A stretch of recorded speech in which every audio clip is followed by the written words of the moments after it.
நடந்து முடிஞ்ச எலெக்ஷன்ல தனி பெரும்பான்மையோட ஒரு சரித்திர வெற்றியை பெற்று தளபதி விஜய் அவர்கள் தமிழ்நாட்டோட அடுத்த முதல்வரா உட்கார போறாரு. மக்கள் கொடுத்த இந்த தீர்ப்பு மேல பல கருத்துக்களும் விமர்சனங்களும் வைக்கப்பட்டாலும் இந்த எலெக்ஷன்ல இருந்து நாம கத்துக்கிறதுக்கு பல நல்ல விஷயங்கள் இருக்கு. Especially from Thalapathy Vijay. Lesson 1: believe in your motto even when the whole world is against it. உங்களுக்கு இருக்க ஐடியாவை மற்றவங்க கிட்ட ஷேர் பண்ணுனா people will judge you, knock you down, tease you and troll you. இதெல்லாம் மைண்ட் பண்ணாம எந்திரிச்சு நின்னா நாம பண்றது தப்பு, it's not a right time, இதுல உனக்கு எக்ஸ்பீரியன்ஸ் இல்ல, நாலேஜ் இல்லைன்னு நம்ம கான்பிடன்ஸையே சுக்கு நூறா உடைச்சு உட்கார வைப்பாங்க. இதுதான் காலங்காலமா நமக்கு தெரிஞ்சவங்க தெரியாதவங்க நம்மள ஆள்றவங்க சித்தப்பா பெரியப்பா மாமா பக்கத்து வீட்டுக்காரங்க அத்தனை பேரும் நமக்கு சொன்னது.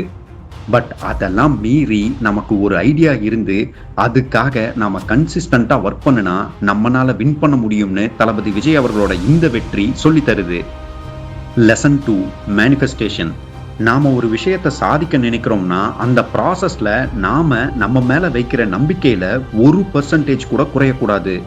நாம ஃபியூச்சர்ல அடைய நினைக்கிற விஷயத்த ஏற்கனவே நாம அடைஞ்சிட்டதாகவும் 100% அதை நாம அடைய போறதாகவும் நமக்குள்ள நாம பண்ணிக்கிற மேனிஃபெஸ்டேஷனுக்கு எவ்வளவு பவர் இருக்குங்கிறத தளபதி விஜய் ப்ரூவ் பண்ணியிருக்காருன்னு சொல்லலாம்.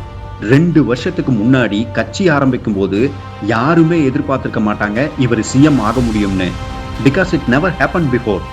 ஆனா அப்போவே கான்பிடென்டா கெத்தா சிஎம் 2026ன்னு வெஹிக்கிள் நம்பர் போட்டு ஒட்டுமொத்த தமிழ்நாட்டு மக்களையே அதை பத்தி பேச வச்சு தான் மேனிஃபெஸ்ட் பண்ணினது மட்டும் இல்லாம பல லட்சம் மக்களையும் தன்னோட விஷன்ல மேனிஃபெஸ்ட் பண்ண வச்சு இப்போ அந்த விஷனை நிறைவேற்றியும் காட்டியிருக்காரு தளபதி விஜய். வேற லெவல்ல. காலங்கள் மாறலாம், ஆனா கலியுகமே ஆனாலும் நீ எதுவாக ஆக நினைக்கிறாயோ அதுவாகவே ஆகிறாய்ங்கிற மந்திரம் மட்டும் பொய்யாகாது. Lesson 3: silence is a powerful weapon. இந்த எலெக்ஷனை பொறுத்த வரைக்கும் தளபதி விஜய் அவர்கள் பேசினதுனால வந்த ஓட்டை விடவும் அவரோட மௌனத்துக்காக வந்த ஓட்ஸ் தான் ஜாஸ்திங்கிறது என்னோட நம்பிக்கை. அவர் மேல எரியப்பட்ட அளவில்லாத விமர்சனங்களுக்கும் அவதூறுகளுக்கும் வேற ஒருத்தங்களா இருந்தா தன்னோட நிலைப்பாட்டை பத்தின விளக்கத்தை கொடுத்தே தீரணும்னு துடிச்சிருப்பாங்க. ஆனா அப்படி எதுவும் பண்ணாம திரு விஜய் அவர்கள் மேற்கொண்ட சைலன்ஸ் அவரோட மிகப்பெரிய ஆயுதமா இருந்திருக்கு. உசுப்பேத்துறவங்க கிட்ட உம்முன்னும் கடுப்பேத்துறவங்க கிட்ட கம்முன்னும் இருந்தா வாழ்க்கை ஜம்முன்னு இருக்குங்கிற தன்னோட வசனத்தின் படி நின்று சாதிச்சிட்டாப்ல மனுஷன். Lesson 4: keep your intention correct. எனக்கு தெரிஞ்சு இந்த எலெக்ஷன்ல தன்னோட கட்சி ஜெயிக்கணும்னு பிரச்சாரம் பண்ணின ஒரே கட்சி டிவிகே தான் நினைக்கிறேன். மற்ற கட்சிகள் எல்லாம் டிவிகே தோத்தே ஆகணும்னு நினைச்சு செஞ்ச ஹார்ட் ஒர்க்ல கொஞ்சமாவது தங்களோட கட்சி ஜெயிக்கணும்னு செஞ்சிருந்தா இன்னைக்கு ஃப்ரெஷரா வந்த கட்சி கிட்ட இப்படி ஒரு தோல்வியை சந்திச்சிருக்க மாட்டாங்க.